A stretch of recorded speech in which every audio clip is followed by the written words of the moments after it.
Hello நண்பர்களே, உங்க எல்லாரையும் ஜோ டாக் சேனலுக்கு வரவேற்கிறேன்.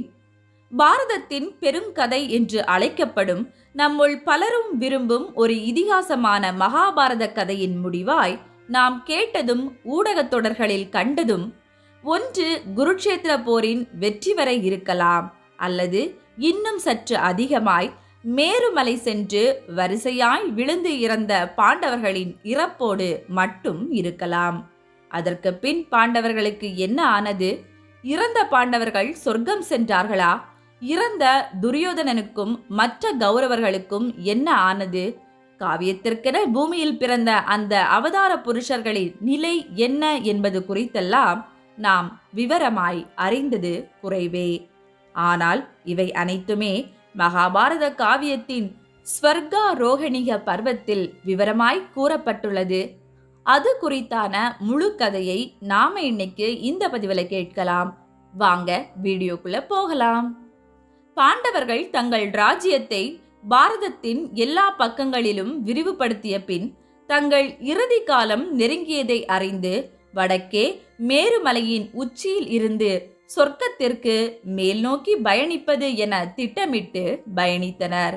அப்படி அவர்கள் பயணிக்கும் சமயம் திரௌபதி, சகாதேவன், நகுலன், அர்ஜுனன், பீமன் என வரிசையாய் ஒவ்வொருவரும் தரையில் வீழ்ந்து மரணிக்க, இறுதியாய் தருமர் மட்டும் மேலே நடந்து மலையின் உச்சியை சென்று அடைந்தார். கூடவே அவர்களுடன் ஆரம்பத்திலிருந்தே பயணித்த நாய் ஒன்றும் அருகே இருந்தது.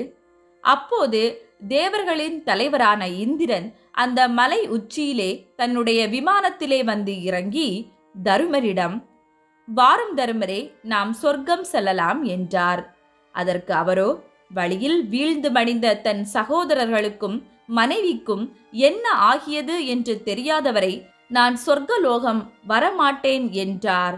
அதற்கு இந்திரரோ, தருமரே, இப்போது அவர்களின் நிலை குறித்து அறிய இவ்வளவு ஆர்வமாய் உள்ள நீர் ஏன் அவர்கள் மரணித்து தரையில் விழும்போது திரும்பி கூட பார்க்கவில்லை என கேட்டார். அதற்கு மறுமொழியாய் தருமரோ, ஒருவன் தன் மேலான லட்சியத்தை நோக்கி பயணிக்கும் போது பாசத்தாலோ அல்லது மற்றொரு காரணத்தினாலோ திரும்பி பார்ப்பானேயாகில் வாழ்வில் அவன் முன்னேற மாட்டான். அந்த வகையில் ஒருவேளை நானும் திரும்பி பார்த்திருந்தால் நானும் வீழ்ந்து மரணித்திருப்பேன். அதனால்தான் நான் சொர்க்கம் செல்லும் லட்சியத்தோடு பயணித்தேன், திரும்பி பார்க்கவில்லை என்றார். உடனே இந்திரனும் சிரித்தபடி, சரி தருமரே, கவலையடையாதேயும். சகோதரர்கள் ஏற்கனவே உடலற்ற ஆன்மாவாய் சொர்க்கலோகம் வந்துவிட்டனர். ஆனால் நீர் இந்நாள் வரை அறநெறி தவறாது வாழ்ந்த காரணத்தினால் உடலோடு சொர்க்கம் செல்லும் பேற்றினை பெற்றிருக்கிறீர். வாரும், வந்து இந்த விமானத்தில் ஏறிக்கொள்ளும் என்றார். அச்சமயம் தருமருடன் அவருடன் வந்த அந்த நாயும் விமானத்தில் ஏற முற்பட்டது. உடனே இந்திரரோ, இந்த நாய்க்கு சொர்க்கத்தில் இடமில்லை என்று கூறி அதை தடுத்து நிறுத்தினார். அதை கண்ட தருமர், இல்லை இந்திரரே, என்னை நம்பியே இந்த நாயானது வந்திருக்கிறது. இதற்கு அனுமதி இல்லை என்றால் நானும் சொர்க்கம் வர தயாராய் இல்லை என்றார். உடனே இந்திரரோ, அப்படியென்றால் இந்த நாயோடு இந்த உலகத்திலே நீர் வாழ விரும்புகிறீரா, இல்லை ஏற்கனவே சொர்க்கம் சென்ற தம்பியருடன் இணைந்த அந்த உலகில் வாழ விரும்புகிறீரா? ஒன்றை தேர்ந்தெடுத்து கொள்ளும் என்றார். அதற்கு தருமரோ, எல்லா விலங்குகளும் தெய்வீகம் கொண்டதே. என்னை நம்பி வந்த இந்த விலங்கை நான் புறக்கணிப்பது தருமம் ஆகாது. எனவே தர்மத்திற்காய் என்னுடன் பிறந்தவர்களையும் சொர்க்கத்தையும் நான் துறக்க வேண்டும் எனும் நிலை வந்தாலும் நான் அதை துறக்க தயார் என்று கூறி எனக்கு சொர்க்கம் வேண்டாம் என்றார். அவ்வளவுதான். உடனே அந்த நாயானது ஒளி பொருந்திய யமன் எனும் தர்ம தேவதையாய் உருமாறியது. அது, மகனே, உன்னில் நான் மகிழ்ந்தேன். உன் தர்மத்தை சோதிப்பதற்காகவே நானாய் நாய் உருவம் கொண்டு உன்னுடன் பயணித்தேன். இப்படி இந்த இக்கட்டான துயர நேரத்திலும் கூட விலங்கின் மேல் கருணை கொண்டு தர்மத்தை நீ கடைபிடித்ததால் உடலோடு சொர்க்கம் செல்ல நீ தகுதியானவனே. வா, வந்து விமானத்தில் ஏறிக்கொள் என்றது. அவ்வாறே இந்திரன் தரும தேவதை தருமரையும் சுமந்து கொண்டு சொர்க்கம் நோக்கி பயணித்தது அந்த விமானம். சொர்க்கம் சென்றதும் உடனே தருமர் அங்கு பெரும் கும்பலாக கூடியிருந்தவர்கள் மத்தியில் தன் சகோதரர்களை தேடி அலைந்தார். ஆனால் யாருமே அவர் கண்களுக்கு தென்படவில்லை. அதே சமயம் இருந்தவர்களுள் அவர் கண்களையும் கவனத்தையும் ஈர்த்தவனாய் இருந்தவன் ஒருவனே, அவனே துரியோதனன். ஆம், ஒரு கணம் துரியோதனனின் அந்த நிலையைக் கண்டு பிரமிக்கத்தான் செய்தார் தருமர். சூரியனை போன்ற பிரகாசம், வீரர்களுக்குரிய புகழ் சின்னங்கள், உயர்ந்த ஆசனம் என பெரும் செழிப்புடன் இருந்த துரியோதனனை கண்டதும் தருமரோ தன் மனதிலே, பேராசையும் சிறுமதியும் கொண்ட இவனுக்கா இந்த அற்புத வாழ்வு என்று எண்ணிக்கொண்டு சினத்தால் நிறைந்தவராய் அவனை மேற்கொண்டு பார்க்க விரும்பாமல் திரும்பி தன் அருகில் இருந்த தேவதூதனிடம், தூதனே, இதோ இந்த துரியோதனனால்தான் என் மொத்த நண்பர்களும் உற்றார் உறவினர்களும் கொல்லப்பட்டனர். இவன் பொருட்டே பாஞ்சால இளவரசியானவள் சபைக்கு இழுத்து வரப்பட்டாள். அப்படிப்பட்ட இந்த அற்பன் இருக்கும் இடத்தை என் கண்களால் நான் காண விரும்பவில்லை. இவன் இருக்கும் இடத்தில் நான் நிற்கக்கூட விரும்பவில்லை. என் உடன் பிறந்தோர்கள் எங்கே இருக்கிறார்கள்? என்னை அவர்களிடம் அழைத்துச் செல்லும். நான் அங்கு செல்லவே விருப்பப்படுகிறேன் என்றார். அச்சமயம் தருமரின் அவ்வார்த்தைகளை கேட்டு சிரித்து கொண்டே அவ்விடத்திலே நாரதர் தோன்றி தருமரிடம், மன்னா, சொர்க்கத்தில் பகைமை இருக்கக்கூடாது. அறவோரும் தூயோரும் இருக்கும் இந்த சொர்க்கத்தில் துரியோதனனும் தேவர்களுடன் சேர்த்து வழிபட தகுந்தவனே. காரணம், அவன் ஒரு நாளும் தன் சத்திரிய நிலையில் இருந்து விலகியதில்லை. போரெனும் தீயில் தன்னுடைய உடலையே நெய்யாய் ஊற்றிய இவன் இப்போது உண்மையான வீரன் அடையும் கதியையே அடைந்திருக்கிறான். போர் பொருட்டு அச்சம் அடையும் சூழலில் கூட இவன் புற முதுகிட்டு ஓடவில்லை. வீரத்தழும்புகளே நிறைந்து பெற்றான். பகடையில் இவன் உன் மனைவிக்கு இழைத்த துன்பத்தையோ, பிற சூழலில் உன் சகோதரர்களுக்கு இழைத்த துன்பத்தையோ நீ இங்கு நினைவு கூறுவது அவசியமில்லை. அதை அதற்குரியோர் நினைவுபடுத்தட்டும். இங்கே பகைமையானது இருக்கக்கூடாது என்றார்.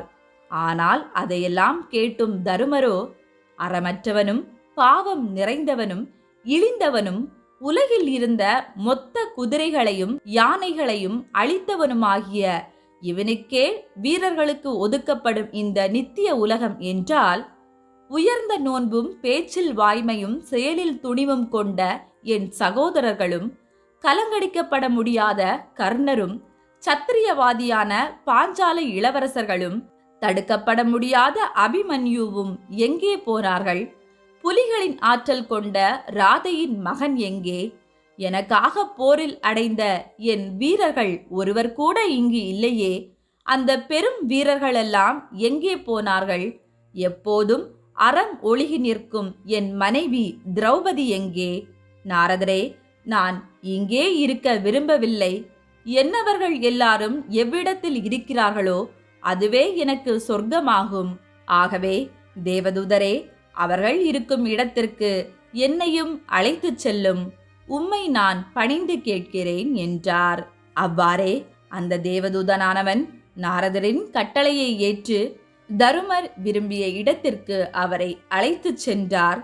தூதர் முன்னே நடக்க, பின்னே தருமரும் பயணிக்க, உண்மையில் அவர்கள் நடந்த அந்த பாதையானது மங்களம் அற்றதாகவும் நடப்பதற்கே கடினமானதாகவும் இருந்தது.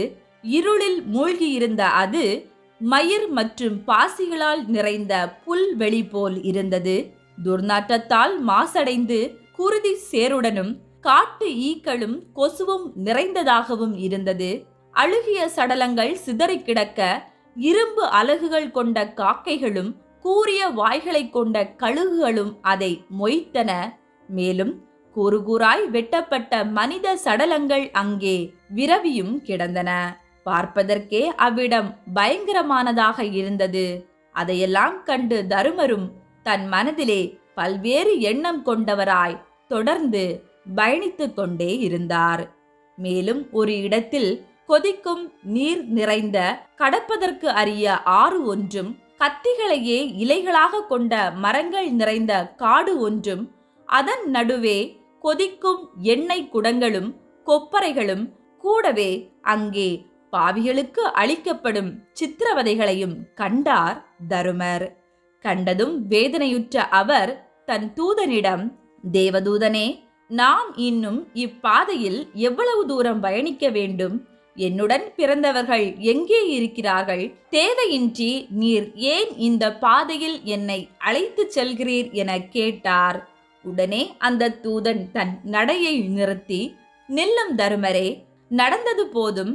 உம்மை இவ்வளவு தொலைவே அழைத்துச் செல்லுமாறு எனக்கு ஆணை.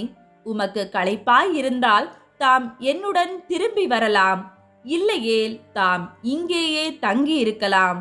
என்ன, புறப்படலாம், வருகிறீரா என கேட்டான். அதற்கு தருமரோ பெரும் சோகம் கொண்டு, என் சகோதரர்கள் எங்குதான் இருக்கிறார்களோ என்று எண்ணிக்கொண்டே திரும்பிச் செல்ல எத்தனித்து தூதனின் பாத சுவடை பின்பற்றி திரும்பி வந்த இடத்திற்கே நடக்கத் தொடங்கினார். அந்த நேரத்திலே சுற்றிலும் இருந்து ஒரு பரிதாபகரமான ஒப்பாரி ஒன்றை கேட்டார் தருமர். ஆம், அது தருமரின் புத்திரனே, அரசமுனியே, குந்தியின் மகனே, எங்களுக்கு உதவும். சற்று நேரம் கூட தாம் இங்கேயே நில்லும். தாம் வந்தபோது உம்மேனியில் இருந்து நறுமணத்தை சுமந்த இனிமையான தென்றலானது வீசியது. அதனால் எங்கள் துயரானது சற்று துடைக்கப்பட்டது. முதன்மையானவரே, இன்னும் கொஞ்ச நேரம் கூட இங்கேயே நின்று கொள்ளும். எங்களின் இந்த துன்பத்தை அகற்றும். நீர் இங்கு நிற்கும் வரை நாங்கள் அனுபவிக்கும் எங்கள் கடும் நோவு எங்களை பீடிக்காமல் இருக்கிறது. அந்த மகிழ்ச்சியை எங்களுக்கு கொஞ்ச நேரமாவது அனுபவிக்க உதவியை செய்யும் என்று கெஞ்சியது. அப்படி வலியால் துடித்த அந்த பரிதாபகரமான குரலை கேட்டு கருணை கொண்ட தருமர், பாவம் இவர்கள் என்று எண்ணிக்கொண்டு அசையாமல் அவ்விடத்திலேயே நின்றார். நின்றவர் அக்குரல் வந்த திசையை நோக்கி, நீங்கள் எல்லாரும் யார்? எப்படி இங்கே வந்து மாட்டிக்கொண்டீர்கள் என்று உரக்க கேட்டார். அவர் கேட்டதுதான் தாமதம். அனைத்து பக்கங்களிலும் இருந்து, நான் கர்ணன், நான் அர்ஜுனன், நான் பீமன், நான் திரௌபதி, நான் அபிமன்யு என மீண்டும் மீண்டுமாய் அந்த குரல்கள் ஒலித்தன. அது கேட்டதும் தருமரோ கதறி அழுதார். என் சகோதரர்களே, உங்களுக்கா இந்த கொடும் கதி? என்ன இந்த முரண்பட்ட விதி? உயர் ஆன்மா கொண்ட நீங்கள் அனைவரும் என்ன பாவம் இழைத்தீர்கள்? வாய்மைக்கும் அர்ப்பணிப்பிற்கும் வேள்விக்கும் கொடைக்கும் பெயர் போனவர்களான என் இந்த சகாக்களே, நீங்கள் புரிந்த குற்றம் என்ன? இது மாயையா? நான் கனா காண்கிறேனா? இல்லை, இது என் மயக்க நினைவா என்று மீண்டும் மீண்டும் அழுது அரற்றினார் தருமர். விதியாம் விதி. பொல்லாத துரியோதனன் சொர்க்கத்திலே கழிக்கிறான். குற்றமற்ற இவர்களோ நரகத்திலே துடிக்கிறார்கள். எந்த வகையில் இது நியாயம்? சொர்க்கத்திற்கும் நியாய தர்மங்கள் இல்லை போலும் என தொடர்ந்து தேவர்களையும் கடவுள்களையும் நிந்திக்க துவங்கினார் தருமர். பின் தன் அருகில் இருந்த தேவதூதனிடம் அவர், தூதனே, நீ வந்த இடத்திற்கே திரும்பிச் செல்லும். நான் உம்முடன் வர தயாராயில்லை. இங்கே துன்பத்தில் இருக்கும் என் உடன் பிறந்தவர்களும் எனக்குரியவர்களும் என் பிரசன்னத்தினால் ஆறுதல் கொள்வதால் நான் இனி இவ்விடத்திலே இங்கே தங்கி போகிறேன். எனக்கு சொர்க்கம் தேவையில்லை. எனக்கு உரியவர் இருக்கும் இடம் எவ்விடம் என்றாலும் அதுவே எனக்கு சொர்க்கம் என்று உன் தலைவர்களிடம் போய் கூறும் என்று சொல்லிவிட்டு அங்கேயே நிலை கொண்டார் தருமர். அவ்வாறே அந்த தூதனும் அதை இந்திரனிடம் போய் தெரிவிக்க, இந்திரனும் அவன் தலைமையிலான மற்ற தேவர்களும் தருமர் இருக்கும் இடத்திற்கு வந்தனர். கூடவே ருத்ரர்கள், சொர்க்கவாசிகள், முனிவர்கள், வசுக்கள், தர்ம தேவதைகள் என அனைவரும் அவ்விடத்திற்கு விரைந்தனர். அப்படி அவர்களின் அந்த வருகையால் இருள் மூழ்கடித்த அவ்விடம் ஒளி பெற்றது. நறுமணமானது எங்கும் வீச துவங்கியது. சடலங்களும் கொதிக்கும் ஆறும் எண்ணெய் கொப்பரைகளும் கொடிய ஜந்துக்களும் அங்கே மாயமாய் மறைந்து போனது. பாவிகள் அனுபவிக்கும் துன்பங்கள் கூட அப்போது அங்கே நிறுத்தவும் பட்டது. அப்படியே தரும தேவதை தருமரிடம், மகனே, இது உனக்கு வைத்த சோதனையாகும். உன்னுடன் பிறந்தோர் நலனுக்காக நீ நரகத்திலே வசிப்பதற்கும் துணிந்தாய். இவை அனைத்தும் தேவர்களின் தலைவனால் உருவாக்கப்பட்ட மாயங்களே என்று கூறினார். அவ்வாறே இந்திரனும் தருமர் அமைதி கொள்ளும் வகையில், தருமரே, கோபம் கொள்ளாதேயும், இந்த மாய தோற்றங்கள் இப்போதே முடிந்தன. வெற்றி உம்மால் பெறப்பட்டது. நித்திய உலகங்களும் இனி உமக்குரியதே. மகனே, ஒவ்வொரு மன்னனாலும் நரகம் நிச்சயம் காணப்பட வேண்டும். முதலில் நரகத்தை தாங்கிக் கொண்டவன் அதன் பின் சொர்க்கத்தை அனுபவிப்பான். எவன் பாவச் செயல்களெல்லாம் அதிகம் செய்கிறானோ அவன் முதலில் சொர்க்கத்தை தான் அனுபவிக்க வேண்டும். நற்செயல்கள் அதிகம் புரிந்தவன் நரகத்தை தான் முதலில் அனுபவிக்க வேண்டும். நீ உன் வாழ்வில் செய்த ஒரே ஒரு பாவம் பாசாங்கு செய்து துரோணரின் கொலைக்கு வழிவகுத்ததே. அதனால்தான் உனக்கு இந்த நரகமானது காட்டப்பட்டது. அதுபோலவே பீமன், அர்ஜுனன், திரௌபதி முதலானோருக்கும் இந்த இடம் முதலில் காட்டப்பட்டது. இப்போது அவர்கள் தண்டனையை அனுபவித்து தூய்மை பெற்றுவிட்டார்கள். இக்கணம் முதல் அவர்கள் தங்களின் தகுதிக்குரிய இனிய உலகை அடையப் போகிறார்கள். வா, நீயும் இனி அவர்களுடன் துயரற்றவனாய், நோய் அற்றவனாய், பெற்ற தவக்கொடைகளால் இனி இந்த உலகத்தின் உயர்ந்த இன்பத்தை அனுபவி. உன் உலகமானது அரிச்சந்திரனும் பகீரதனும் பரதனும் இப்போது வாழ்ந்து கொண்டிருக்கும் உலகத்திற்கு இணை ஆனதாயிருக்கும். ஆனால் அதற்கு முன் மகனே, உன் இந்த பூத உடலை துறக்க ஆகாய கங்கையில் மூழ்கி எழும்பு. அப்படி இந்த மந்தாகினி நதியில் மூழ்கும் நீ மனித இயல்பை இழப்பவன் ஆவாய். உன் பகை, நோய், துயரத்தில் இருந்தும் விடுபடுவாய். உன்னை போன்றே உன் சகோதரர்களும் மற்றவர்களும் இந்த நரகத்திலே நெடும் காலம் வசிக்க தகுதியானவர்கள் அல்ல. வா, இந்த தெய்வீக கங்கையில் வந்து நீராடு என்றார். அவ்வாறே தருமரும் உடனே கங்கையில் நீராடி தன் மனித உடலை கைவிட்டார். அவர் தன் மனப்பகைகள், துன்பங்கள் அனைத்தும் மறைய தன் தெய்வீக அம்சத்தை ஏற்றார். பின் தன் குருகுலத்தின் முதலானோர் இருந்த இடத்திற்கும் கூட்டி வரப்பட்டார். தருமர் அங்கு வந்தபோது அவர் மனதுக்கு அனைவருமே ஒன்றாய் தெரிந்தனர். கௌரவர்களிடம் அவர் கொண்ட பகையை கூட அவர் முற்றிலும் மறந்து போயிருந்தார். அங்கு கிருஷ்ணரை அவரது பிரம்ம வடிவில் கண்டார். அந்த கிருஷ்ணரை சுற்றிலும் இருந்தவர்களுள் சூரியனின் கதிர்களுக்கு மத்தியில் கர்ணரையும், வாயுதேவனின் அருகில் பீமனையும், அஸ்வினி குமாரர்களின் சுடர்மிகு பிரகாசத்தில் நகுல சகாதேவனையும், தாமரை மலர்களால் அலங்கரிக்கப்பட்ட திரௌபதியாகிய திருமகளையும், அக்னியின் மத்தியில் திருஷ்டதுயும்னனையும், வசுக்களின் கூடே பீஷ்மரையும், கந்தர்வர்களின் இடையில் திருதராஷ்டிரரையும், மருத்துகளின் மத்தியில் சாத்தியகியையும், சந்திரனில் அபிமன்யுவையும், பிரகஸ்பதியின் அருகே துரோணரையும் கண்டான்.